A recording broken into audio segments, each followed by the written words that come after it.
Tonight on CBC Vancouver News. He acknowledged our hurts, our abuse, and our mistreatment. A sense of hope and belief and apology will come as Indigenous leaders meet with the Pope in Rome. Also, I found a refrigerator that was floating by and desks overturned, papers everywhere. back in session after catastrophic flooding, the 5-month rebuild and rebirth of an elementary school. We're really failing young people at this point. The loss of funding for a detox center and the worry about what it will mean for youth struggling with substance abuse. This is CBC Vancouver News.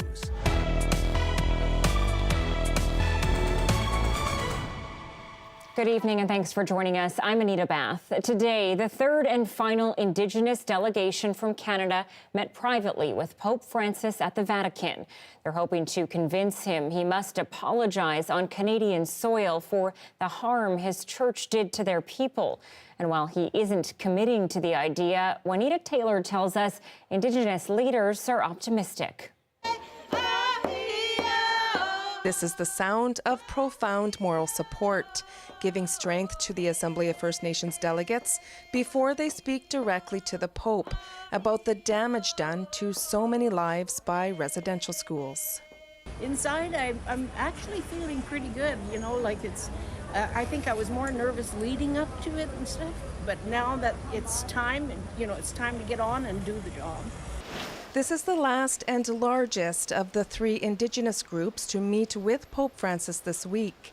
15 AFN delegates, including elders, youth, and residential school survivors. Their audience with the Pope lasted 2 hours, twice as long as expected.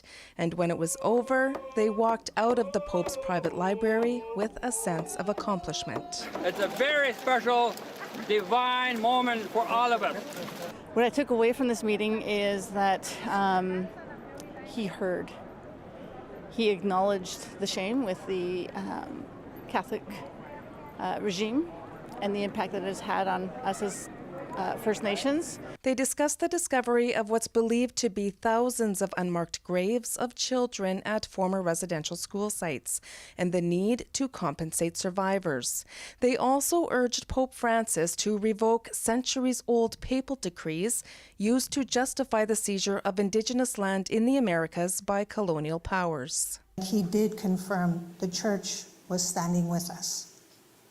He acknowledged our hurts, our abuse, and our mistreatment. Former AFN chief Phil Fontaine first met with the sitting pope in 2009. He says this time was very different. We're on the verge of finally turning the corner. Fontaine is optimistic that on Friday the pope will commit to making an apology.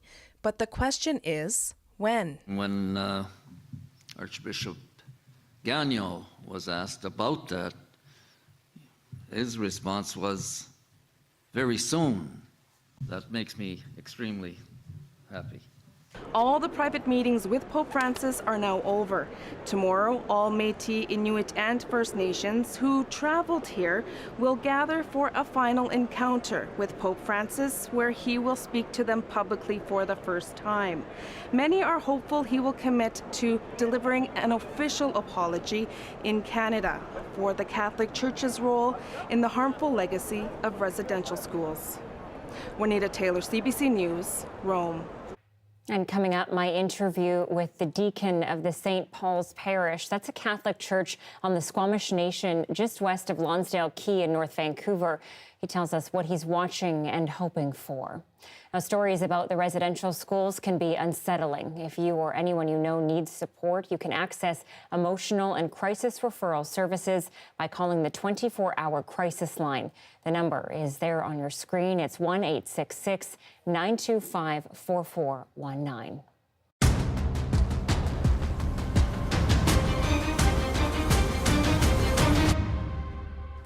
Well, after 5 months of cleanup and rebuild, class is back in session for students at an Abbotsford elementary school that flooded in the atmospheric river in November. As John Hernandez shows us, the restoration finished just in time for kids to enjoy the last few months of the school year. 3, 2, 1!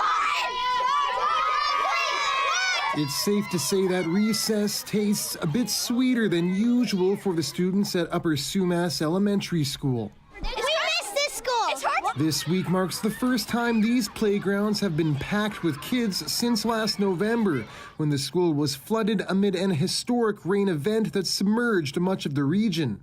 The field where the kids were playing in the playground, it had about 3 or 4 feet of water in it, and it was slowly starting to rise. Water was coming across the roads. The lower parts of the school were already flooded. Principal Abby Chan watched as water poured into the main floor of the school before he was forced to leave. He was allowed to come back 2 weeks later. There was mud all over the lower floors. It was all brown. We could see that in some parts it hadn't drained enough yet. And I found a refrigerator that was floating by and desks overturned.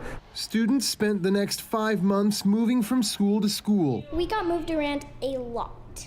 We were in about 3 or 4 different locations. Grade 5er Jordan Epp wondered if she'd ever return. This is my last year.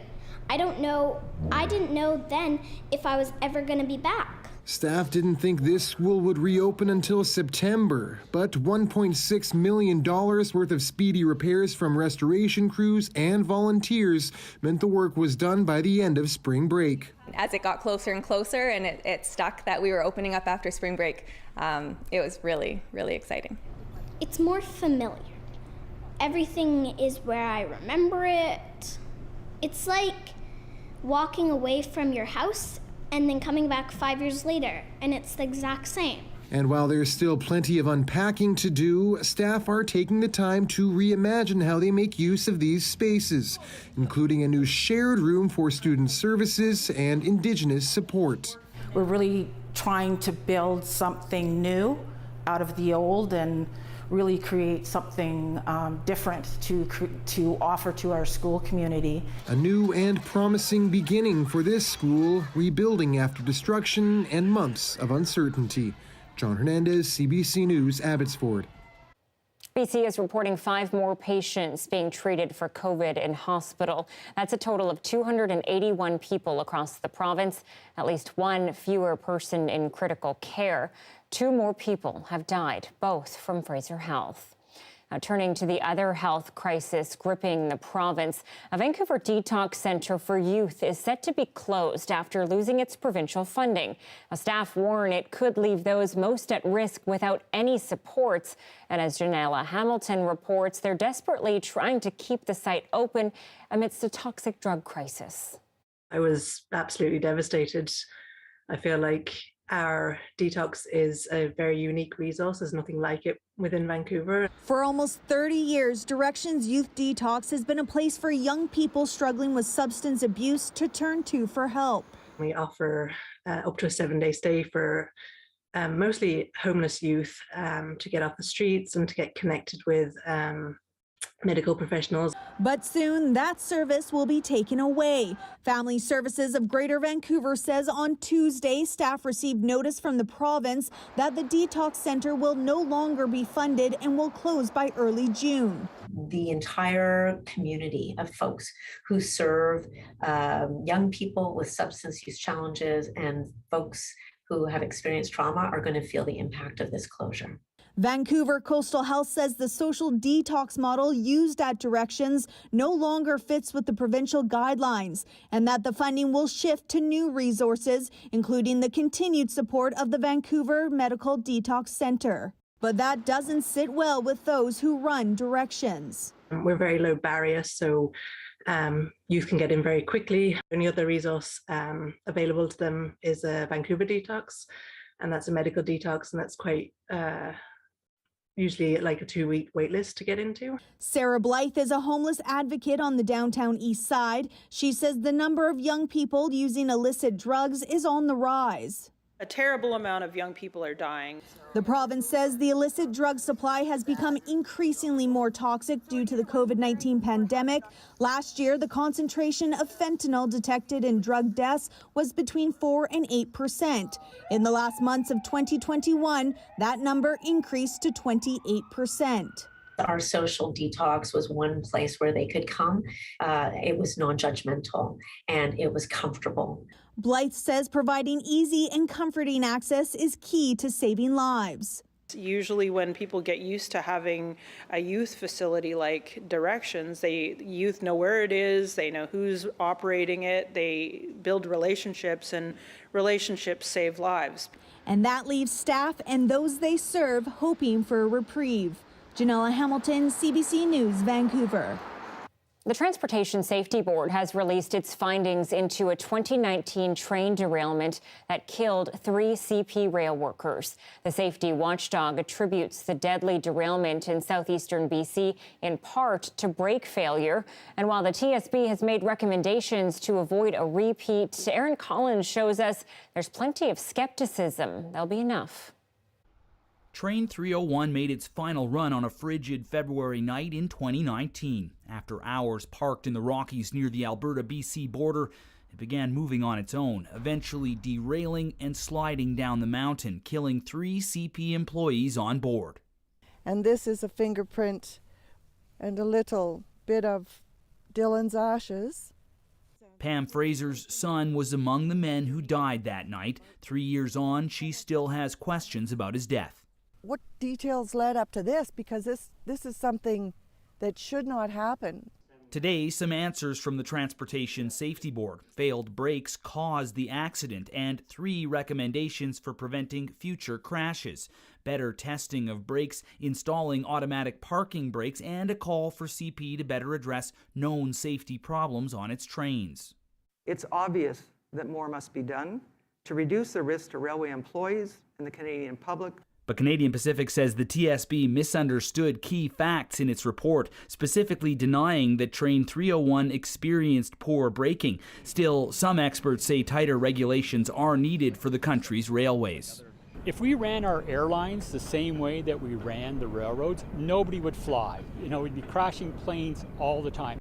The victims' families have launched 2 civil suits claiming CP cut corners at the expense of worker safety and ran a flawed investigation of the crash. None of those allegations have been proven in court. The worry for Pam Fraser, today's report will do little to prevent more rail families from losing loved ones. I worry it won't be worth the paper it's written on.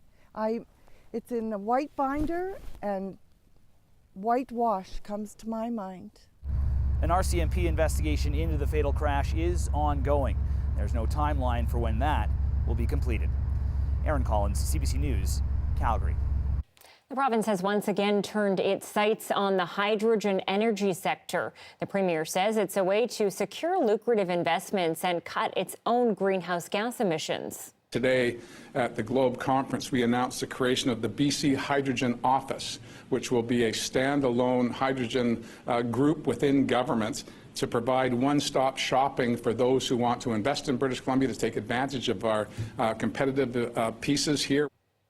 The office is the first of its kind in Canada. John Horgan says there are 40 different hydrogen projects proposed or under construction in BC, representing $4.8 billion in investments. He says BC is primed to capture a large portion of the global hydrogen market, adding this approach plays a key role in reducing the province's overall carbon footprint. And this announcement comes as 2 environmental groups say they are suing the province. Sierra Club BC and EcoJustice have launched a lawsuit over what they say is BC's failure to present plans on reaching climate targets. Under its own Climate Change Accountability Act, the government is required to publish a plan each year. The environmental groups claim BC has also failed to show how it will cut carbon pollution from the oil and gas sector. Well, today is Transgender Day of Visibility. It's the internationally recognized day dedicated to celebrating trans people and their contributions to society, as well as an opportunity to remember the efforts of people like these Canadian activists. Here are 3 Canadian transgender activists you should know. 1. Jamie Lee Hamilton. In 1996, Hamilton dumped 67 pairs of high heels at Vancouver City Hall to protest the lack of response to 67 women who had gone missing in the downtown east side. If 67 murders were happening to any other community of women, that there would be, or men, there would be a public outcry. 2. Rupert Raj. Raj started the first Canadian trans organization in 1978, at a time when there were few protections for trans people. In 1982, he launched a magazine in Toronto for trans men called Metamorphosis, copies of which were delivered in plain brown envelopes. 3. Kimberly Nixon. In 1995, Nixon was rejected as a peer counselor at a Vancouver rape crisis center because she was transgender.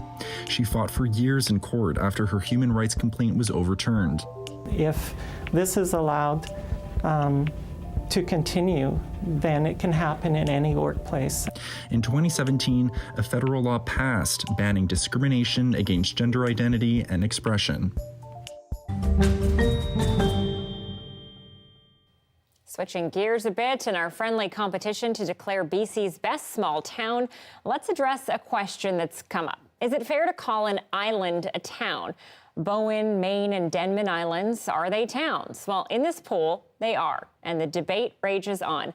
Yesterday, Salt Spring knocked off Gibson's in the southwest bracket, so we went there to find out what makes the island community special to people. Well, Salt Spring's really diverse. There's a lot of people there, and it's just a lot of fun. It's quirky and zany and just a fun place to be. Salt Spring Island is just a unique place to go. We want to go hiking. We know that there's some shops there that we want to go see, and there's some really great eating places there that we want to try out again. It's one of those things, everybody that moves there tends to up with the bridge, I'm here now. You know, it's ours, keep it to us. Yeah. And it is getting a little bit too busy, traffic-wise and things like that. You can't, riding a bicycle on the side of the road is pretty dangerous now on Salt Springs. So, there is that side of things. A community that is changing like many small towns across the province. By the way, Salt Spring faces Gabriola Island next week. With that, let's get into today's matchups, which are all about the interior. Voting is open until 10 p.m., and our municipal affairs reporter Justin McElroy has the latest results. It's time to determine who has the most hope beyond hope. It's the regional quarterfinals in the search for BC's best small town. First up, it's a wine country battle as Osoyoos faces off against Naramata, and the bigger Osoyoos looks likely to become kings of the southern Okanagan, but it's still not over. Moving east to the Kootenays, Nelson has been a heavy favorite from the start, and after defeating Caslow last week, looks well on its way to another victory over a northern neighbor in the cusp today. But who will it face in the next round? It's a Rocky Mountain rager between Kimberley and Fernie, but in the Battle of Ski Hills, it's Happy Hans and Kimberley with the narrow lead at the moment. And speaking of Ski Hills, Revelstoke once again with the commanding lead as the town tries to take a bite out of Peachland. They will be one of 16 communities remaining next week as we get into the final stretch of the search for BC's best small town. We're getting close to finding out that winner. Nick Czernkovich joins us now with the forecast. But first, Nick, I got to know, do you have a favorite small BC town? I'm conflicted, actually, because I love both the summer and the winter, and I was looking at some of the towns, and of course, Lytton holds the record, I believe, for the hottest place, and I do love my summer, but then I do love my winter skiing as well, so Revelstoke kind of has my heart. So I don't know. I'm conflicted. I've got to think. Yeah. Well, both good choices. That's a toughie for sure. Yeah. To be honest, they're all good choices. It was really hard to think about which one, to pick one that's the best BC small town. So I'm interested to see how this plays out. Vancouver, not bad either. Look at the temperatures today, 11 degrees, beautiful day, lots in the way of sunshine. And this kind of carries us into the evening hours. Now, we've got some rain to talk about for tomorrow. But at least for tonight, we've got some clear skies. So generally clear skies right now, a little bit of cloud cover, that's about it. Starting out tomorrow, we've got cloud cover in the forecast, and then by the afternoon, closer to about 2-3 p.m., we've got showers starting across the region. This is really kind of light rainfall or light rain showers that continues into Saturday, sort of Saturday early morning, and then Saturday morning, bit of cloud cover before it clears out, and we've got some good sunshine in the forecast for Saturday. So again, back to this story of sort of sun, rain, sun, rain, sun, rain. There's a look at the forecast for tomorrow. Not a lot of rainfall, still looking at double-digit temperatures at 11 degrees. However, more rain for the weekend. I will tell you when coming up in just a bit. Sorry to leave you with that one. I was hoping you wouldn't say that. And I even wore my sunshine shirt today to try to change the weather. Thanks, Nick. You bet.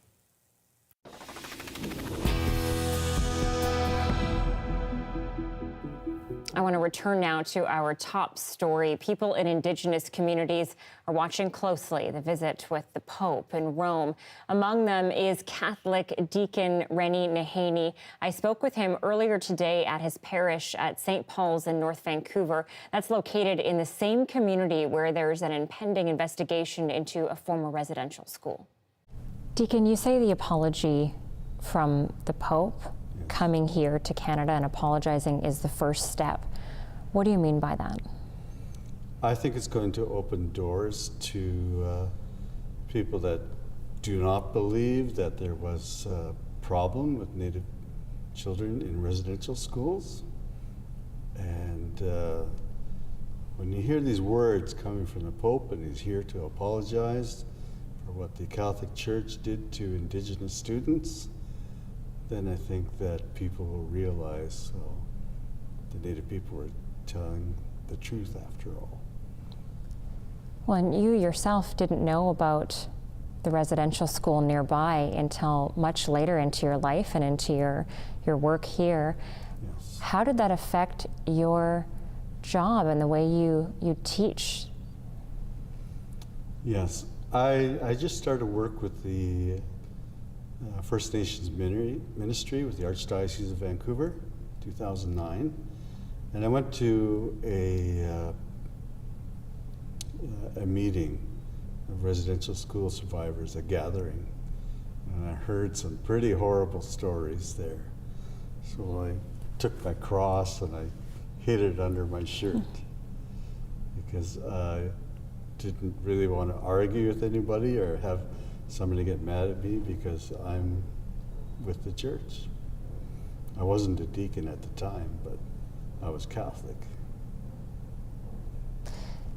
That's a pretty strong move that you had to make. Yes. How did you get through that and then go on to become a deacon and still believe in the church? Well, I worked with elders in this church, and I saw them, they had joy in their eyes from serving the Lord. And as a young person, I thought, who's going to replace them? Because they were probably in their 50s at the time. I thought, who's going to replace those old people out there? And my answer came many years later. It was going to be me. And you've been able to bring some of the teachings and the language of the Squamish Nation into this church. Can you talk about that? What have you done? The church here was the only holdout from different parts of the community that speak in the language. So I knew the effect of just saying that prayer and maybe more of our language being used in the Mass might help some people. We also have, we borrowed some songs from our canoe club. At the beginning of the Mass, we do one dance. When we hold our paddle up, we recognize the people that came before us. And we have replaced, or I have replaced, by the authority given me,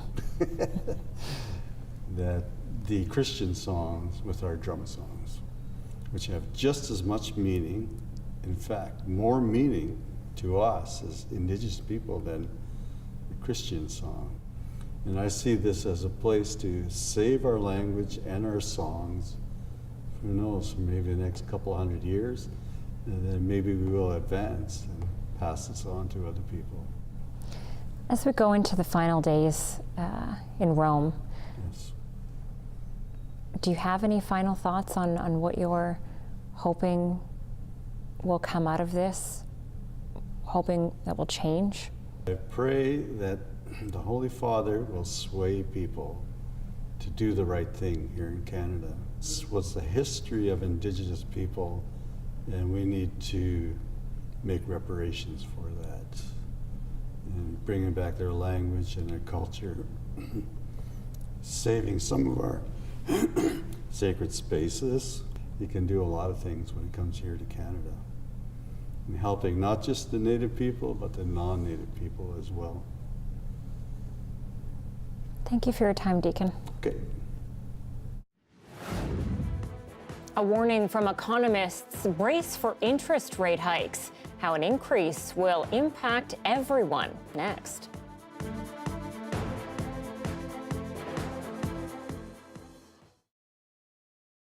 Thanks for staying with us during our commercial-free live stream. A facility in Scarborough, Ontario is making plastic water bottles out of materials like apple cores and coffee grounds.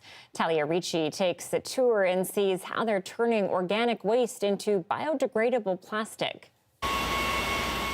It's not a pretty sight or smell, but Luna Yu sees food waste as an opportunity. We basically were looking at how much food waste was actually going to landfill. So we thought, well, why not repurpose that food waste into something that's a lot more valuable and better for the planet? Genesis takes food waste and converts it into compostable plastics, which can be used to make things like bottles and bags. Yu showed us how the process works. These tanks over here, really what they do is kind of like brewing beer. We got bacteria in there, and we put food waste in there that's in a liquid form, right? The bacteria eats the food waste, and they basically excrete out these precursors called fatty acids.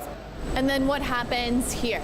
So what happens here is that the fatty acids from the last stage essentially gets fed to PHA bacteria in this stage to make PHAs. Just like humans has fat cells, bacteria has fats in the form of PHAs. And that's literally the type of plastic that we make. So is there like an actual product that we can see that comes out of this? Sure. So what comes out of this is actually the version of bacteria film, right? And the bacteria film then goes into a separate area to get extracted out in the form of pellets. And so then those plastic pellets can be used for anything that would be normally used with plastic, correct? Exactly. Okay. Shampoo bottles, cutleries, cups, etc. I think some of these processes are very interesting. The CEO of the Ontario Waste Management Association says the province is a hotbed for waste diversion innovation. It should be one of our top priorities in terms of diversion from landfill.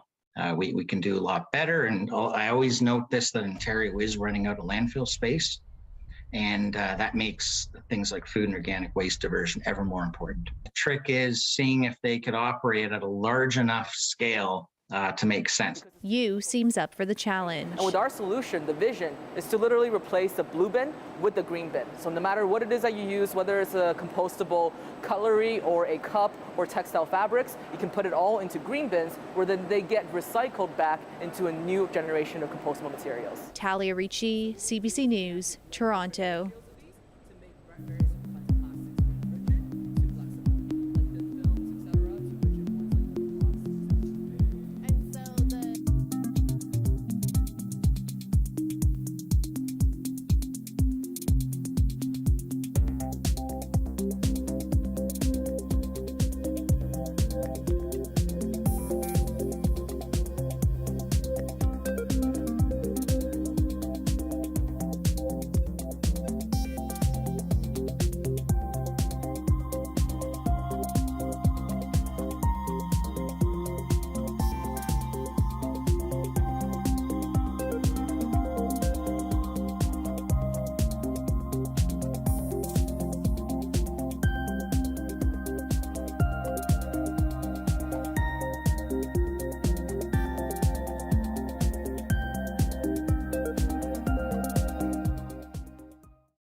Despite the emergence of the Omicron variant of COVID-19 in January, the Canadian economy posted a 0.2% monthly gain.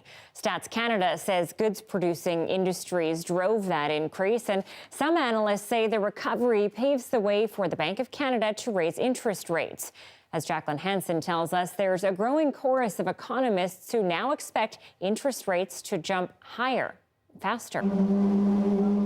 Canada's economy has built back much of its pre-pandemic strength. In January, construction led the way, even as the services sector suffered another blow from Omicron.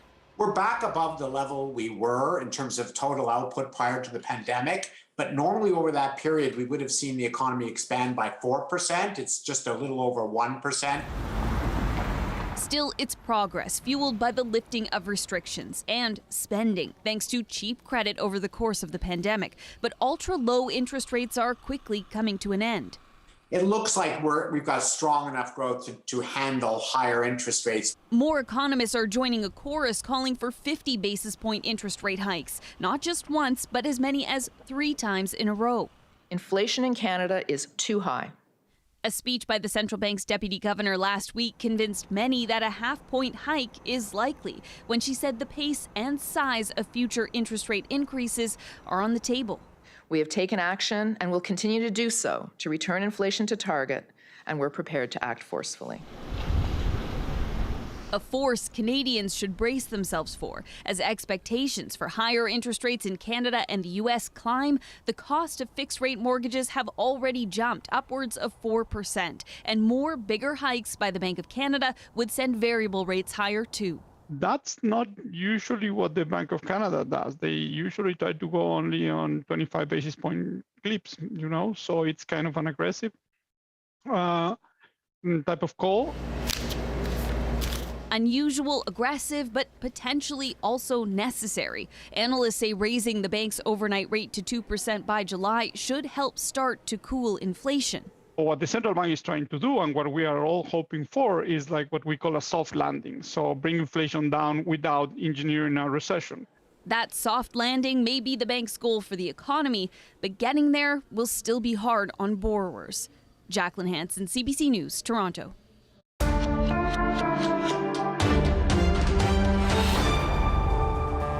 A short ceasefire is giving Ukrainian officials and the Red Cross the chance to get supplies into the besieged city of Mariupol and get people out. But NATO is warning about Russia's tactics in the country. And as Salima Shivji reports, the alliance is dismissing Russia's promise to de-escalate and is instead bracing for more offensive action. Ukrainian forces are securing this village north of the capital, Kyiv, retaken from Russian troops after intense fighting, picking through all of the ammunition left behind. But the sound of an explosion nearby is a reminder Russian troops aren't far, and the head of NATO warns they're simply adjusting their tactics. Russia is trying to regroup, resupply, and reinforce its offensive in the Donbas region. Ukraine is now bracing for more heavy attacks in the east. In the west of the country, at this aid center for displaced Ukrainians, I want to help them, but I have a child. This young couple explains how they escaped Kharkiv in the east with their 2-month-old baby. In Kharkiv, horrible situation because many airstrikes and artillery strikes on the city. It was so difficult. The baby was crying the whole way, she says. But at least we're safe, far away from the heavy shelling that hit their hometown today.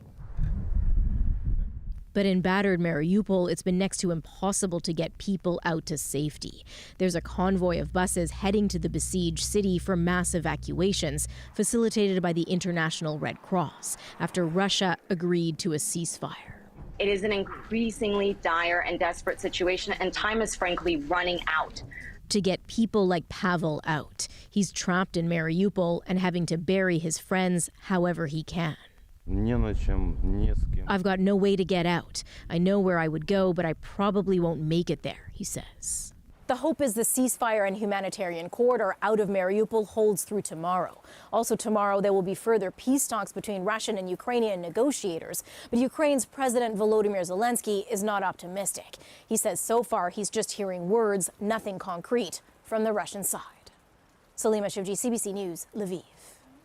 U.S. President Joe Biden has ordered a big release of oil from American reserves, as many as 1 million barrels per day. It's an effort to bring down the price of fuel, which is high because of the supply crunch caused largely by the conflict in Ukraine. This is a wartime bridge to increase oil supply until production ramps up later this year. And it is by far the largest release of our national reserve in our history. It will provide a historic amount of supply for a historic amount of time, a 6-month bridge to the fall. And we'll use the revenue from selling the oil now to restock the Strategic Petroleum Reserve when prices are lower. there are plenty of beautiful birds in BC, and after the break, we'll meet a pair of birders with a passion for ducks. They'll name the fanciest ones next.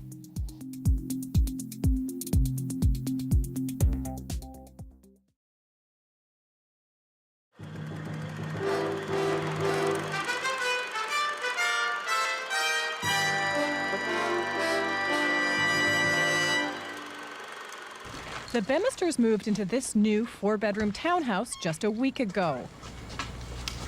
It's part of the new Still Creek Co-op. You pretty moved in for 1 week. That's very Still lots impressive. to do. No landlord, no mortgage. Bigger than what The you had Bemisters before? pay $1,000 a month. With 5 kids and only one income, the Bemisters say they could never have afforded a home of their own in Vancouver. Nice track lighting. Yeah, in every room. Well, they've done a really nice job in planning it, not only inside the suite for the amount of square footage we got. There's a lot of room with 5 children.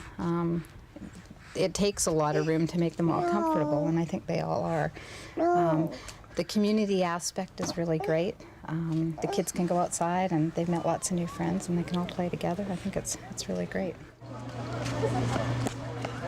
Today was the official opening for the co-op, but soon there won't be any more openings. The federal government has stopped funding for co-op housing.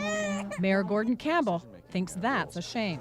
We have always had a proud heritage of providing active and effective housing programs in this country, and it's why people come to this country to see how well we've done with our cities. And as soon as you start eliminating that cornerstone of social policy, you eliminate one of the cornerstones to healthy and secure cities.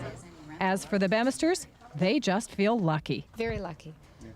And I would be very disappointed if there are no future co-ops built. I think there's a need for them.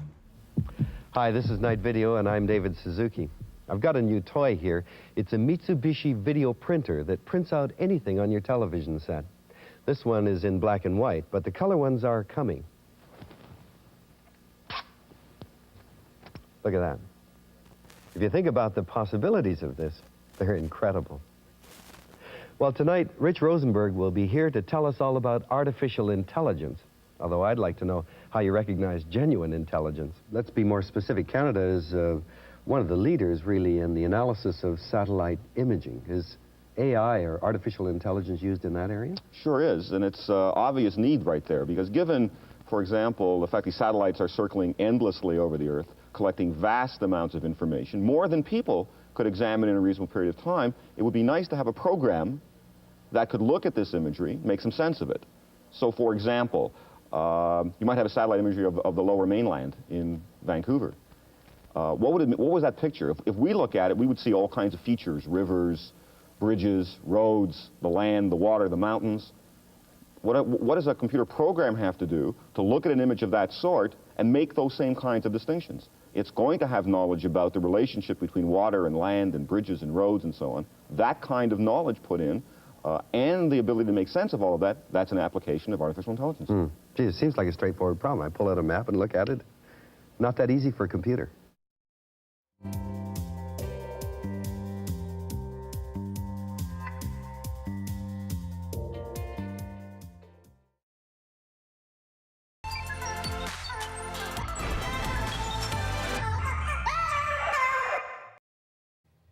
Have you ever noticed some of the incredible looking ducks that live here in BC? Well, our audience loves birds, and so do 2 birders who have come up with their top ducks you can spot in our waters. Here are Connell and Ryan listing their fancy ducks. Who doesn't love ducks? Head down to any body of water and you're bound to see some dabbling away. But have you ever noticed that not all ducks look the same? BC is actually home to a huge variety of ducks, and some of them are pretty fancy. I'm Connell, I'm a wildlife conservationist. I'm Ryan, I'm a wildlife filmmaker, and today we're gonna head out to film some of BC's fanciest ducks. Let's get quacking.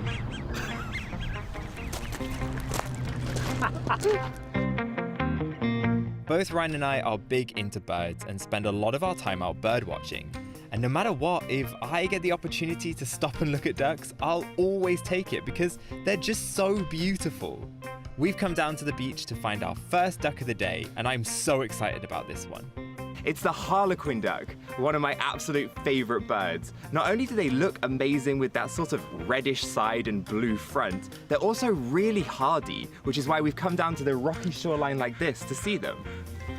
My favorite thing about the harlequin ducks is they look like they're going to some kind of black tie event, especially the males. It looks like they're wearing a little tuxedo. It's really cool. They're amazing swimmers both above and under the water, able to sustain waves, tides, and those fast-flowing streams. Under the water, they're kind of like little penguins, propelling themselves after their food with their wings and their feet. They can dive up to 20 meters, which is really impressive for a relatively small bird. How are they to film? These ducks are actually really difficult to film. They're really shy. Anytime you think you're about to get a good shot and you get close and you get the camera set up, they dive under the water and swim away. So it's been challenging, but still a lot of fun. I've seen them described as sea mice before, which I think is really cute. And they're called sea mice because they don't quack like a more stereotypical duck. They squeak, kind of like a mouse. You'll often see them on their own or in pairs. They're fairly introverted and not that social, unlike the next duck we're going to go and see, which is the pintail. So as you can see, we've shifted locations from the calm lagoon that we were at earlier. We've come here because this duck enjoys a little bit more action. The males have a long and impressive pointy tail and a beautiful blue beak. I also think that the females are quite understated. Just look at that intricate brown patterning. Pintails are a dabbling duck, so unlike the harlequin, they aren't diving for their food. Instead, they scoop it up with their beak, eating everything from worms to seeds. You can see them doing it when they dip their heads under the water. It also gives you a chance to admire their amazing tail. Something that's great about pintails is that they're found right across BC and Canada, so you have a chance of seeing them no matter where you live. So why are we able to see so many of these fancy ducks? Well, BC sits on the Pacific Flyway, which is basically a highway for migratory birds. An estimated 8 million waterfowl migrate either to us or right over us. And this makes BC globally significant to the population of so many different species. For our next duck, we've come to this bay on the Saanich Peninsula, and it's pretty exciting for me because it's a duck that I've never actually seen before. I'm from Alberta, recently moved to BC, so this is a completely new ecosystem for me. It's a surf scoter, and they are some of the most numerous ducks on the BC coastline.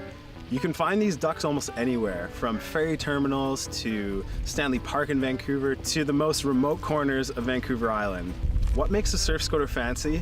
Well, for me, it's definitely the beak. It's way different to any other beak that I've ever seen on a bird before. Connell mentioned migration earlier, and the surf scoters are making a pretty epic migration at the moment. They're coming from California and BC, and they're going all the way up into the Canadian North to breed. They gather in the thousands here along the coast, and they're pretty chaotic when they get together in these big groups. Hey Connell. Yes. What's your favorite thing about surf scoters? Oh, I love it when they fly. They make this really weird noise. It's kind of a whistling. They go whoop, whoop, whoop, whoop, whoop, whoop, whoop, whoop, whoop. I've never heard a bird make a noise like it. Surf scoters are so much fun to watch, but we've got to leave them because we've got one more duck to go and find. Forget how to walk. So to look for our last duck of the day, we've come to this forest here, which is probably not where you'd expect to find a duck. Now, arguably, this is the fanciest one of the day, and there's a little pond around the corner, and hopefully we're gonna see some. See that duck in the tree over there? That's the fancy duck we're looking for. It's a wood duck. As the name suggests, they love to spend most of their time in and around trees, and you're most likely to see them in kind of sheltered lakes and ponds surrounded by vegetation. They even nest in the trees, in holes or cavities, but they don't build them themselves. They use ones that have been pecked out by pileated woodpeckers. One of their coolest adaptations is on their feet. They have these really sharp claws, which is unusual for most ducks. And this is to help them cling onto the wood and perch on branches. And if you look closely, they're a bit like dinosaur feet. Every time I see them, I feel like I notice a new pattern or color. They're outrageous. This is definitely the fanciest duck that we have here in BC. I do not think that it gets any better than this. Ducks are a great reminder that you don't have to travel far or into remote areas to see incredible wildlife. They're a really important part of the ecosystem here in BC, and it's been so much fun to go and see these fancy ducks. Thanks so much for watching. Okay, I've definitely seen that last fanciest duck. I have to agree, it is the fanciest duck. I'm always so fascinated by the fine detail on all the ducks that I see around this province. I too love birds and ducks and all of that. So love that piece. Thanks for sharing. There's plenty of push to get people to go electric, and we're seeing an uptick here in Vancouver, but there's a big hurdle holding people back. Let's talk chargers next. And at 6:44, a live look tonight at Bamfield, a quirky and wonderful town at the northern end of the West Coast Trail. Beautiful, too, clearly. Fun fact, the boardwalk on the west side maintained by the Department of Highways. Sunny there, sunny here, too. Nick has his full forecast coming up.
A Quebec man who stole millions of dollars of maple syrup will now have to pay $9.1 million in a fine.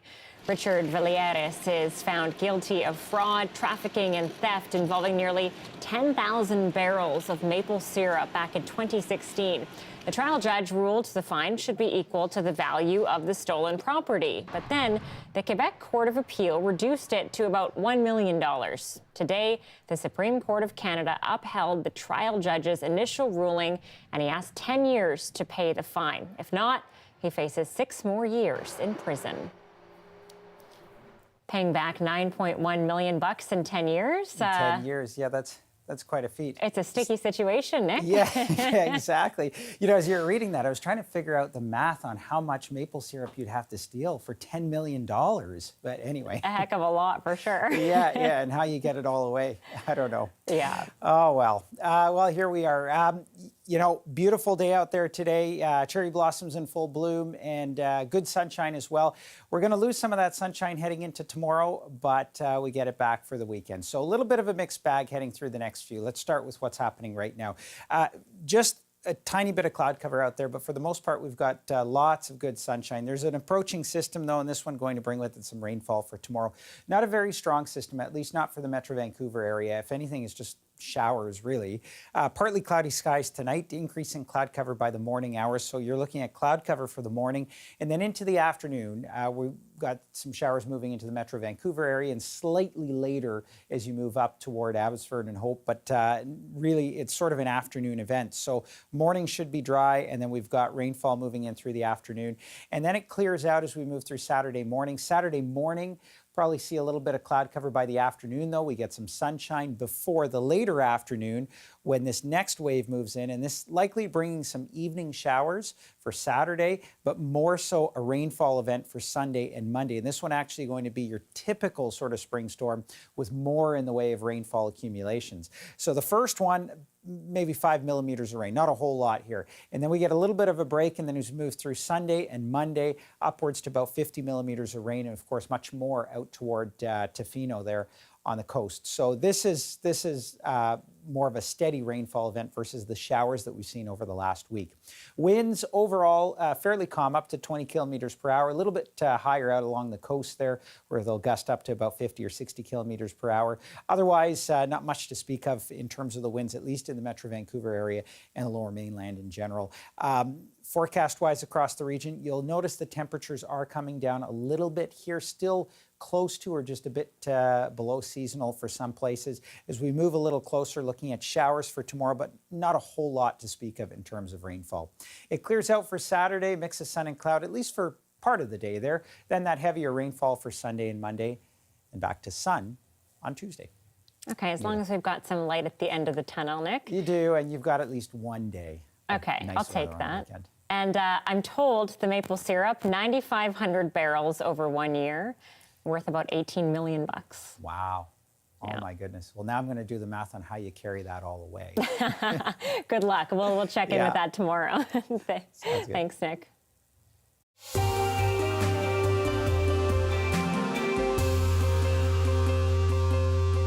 With its increasing push to make the country carbon neutral, Ottawa is facing a serious roadblock when it comes to electric vehicles, charging stations. Now, the Liberals have unveiled plans to fund 50,000 new chargers. But as Nisha Patel reports, there are concerns that isn't nearly enough stations to meet demand. At a Toronto gas station, it's easy to get drivers to talk about the roadblocks for electric cars. I can't go everywhere. I don't have the time to wait. So me being able to plug it in somewhere is also the biggest concern, right? Lack of infrastructure like charging stations comes up time and again. Canada's new climate plan attempts to tackle that, investing almost $1 billion to add 50,000 charging stations. But some say that's still not enough.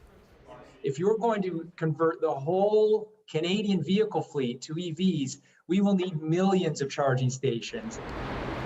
Industry groups like the Canadian Vehicle Manufacturers are also calling for the federal government to triple its consumer incentive to nearly $15,000 per purchase. I recognize this is very, very expensive, but this isn't forever. This is the cost of moving consumers quickly into electrification. Clean energy advocates are especially glad to see a sales mandate. In just 4 years, 1 in 5 new cars sold at a local dealer will have to be zero emission. What I think is really positive is this is ambitious but achievable. Provinces like BC and Quebec are already doing this, and they say it works to get consumers to shift gears. Those provinces put zero-emission vehicle mandates in place, and boom, last year there was 13% of new car sales were electric vehicles in British Columbia. Still, big plans like these can involve lengthy consultations, and experts say that could limit success. My concern is it takes time to get this right, and we don't have a lot of time before the 2030 target. So while it's likely we'll all be driving electric cars eventually, if this plan is to get us to 2030, all parties will have to move fast. Nisha Patel, CBC News, Toronto. Well, this guard dog has a little less bark than usual, but no shortage of bites. The four-legged robot is patrolling a European tourist attraction. We'll tell you where coming up.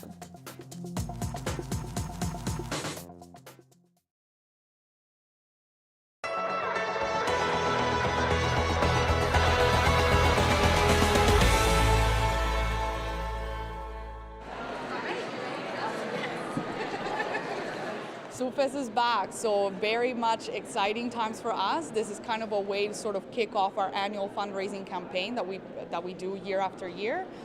So as you can see, there's lots of people behind me, lots of restaurants that are ready to kind of participate in this event with us. Basically, this is what restaurants have told us kind of kicks off their spring season as well. So it's a really beautiful time for people to get together, try lots of different local flavors, cuisines, visit new and exciting restaurants that are in the area. And of course, it's a beautiful fundraiser for the United Way's Community Fund as well. There's different kinds of curries. There's some Asian soups like laksa soup and tom yum soup. There's beer and cheese soup, beef eater gin tomato soup. There's beautiful curries. There's Caribbean like bean and squash soups, red bean soup, you name it. We have 20 different kinds of soup, so lots of varieties, lots of tastes, a little bit of everything for everyone. We did a red pea soup. It's a full-body Jamaican soup with red kidney beans, chicken and potatoes, coconut milk, of course. We try to stay away from the spicy because we know not everybody's palate is trained to spicy, so we've done a generic version of it. But if you come to the restaurant, you can always get the spicy version of it. It's spicy. Well, you can see the stack here. We're probably up to a dozen or so that we have tried. We will try to all of them while we're here. I'm a big fan of Soup Fest, been coming since the very first year. Really enjoy it. It's a great fundraiser, and we just love soup. We obviously come prepared. We brought our own spoons. We brought coffee trays from Tim Hortons this time to carry little cups around in, because we do really enjoy it. So you came prepared. We came prepared. Yeah. Planned my whole day around it, really. So this is a really beautiful kind of collaboration between us and local businesses. So the restaurants are donating their soup in kind to the United Way, and then any leftover soup that might still be here after the event is over, we can actually bring it into the United Way as part of the Seniors Meals program. So this is basically a program that we run in order to help support vulnerable seniors in our community that need support with meals, preparation and things like that. So we're able to bring a lot of the leftovers into that program so nothing goes to waste.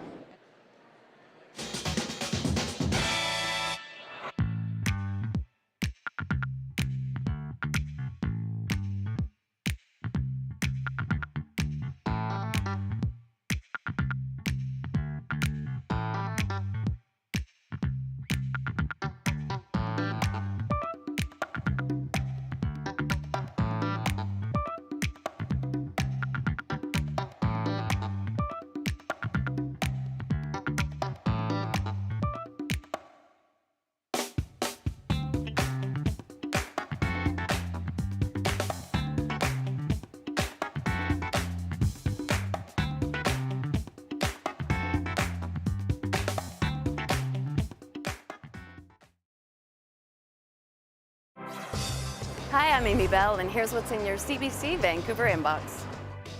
On April 7th, join CBC Vancouver's Anita Bathe and a panel of entrepreneurs at a free online UBC Dialogues discussion about how to cultivate an entrepreneurial mindset and succeed in business. And get Metro Vancouver news that matters to you wherever you are with the free CBC News app. Download it today and stay connected to where you live.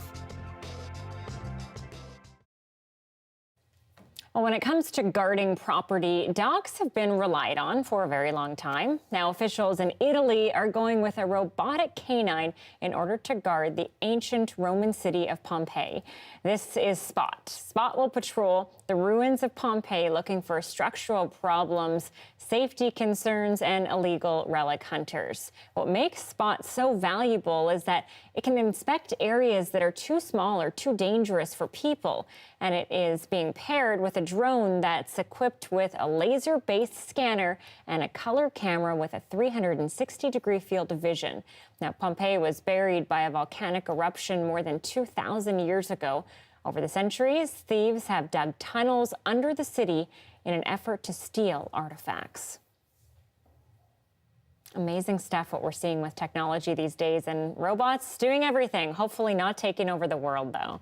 Thanks for being with us tonight on CBC Vancouver News at 6. We are leaving you with some beautiful photos of cherry blossoms around Metro Vancouver. Wonderful drone footage taken this week. Good night.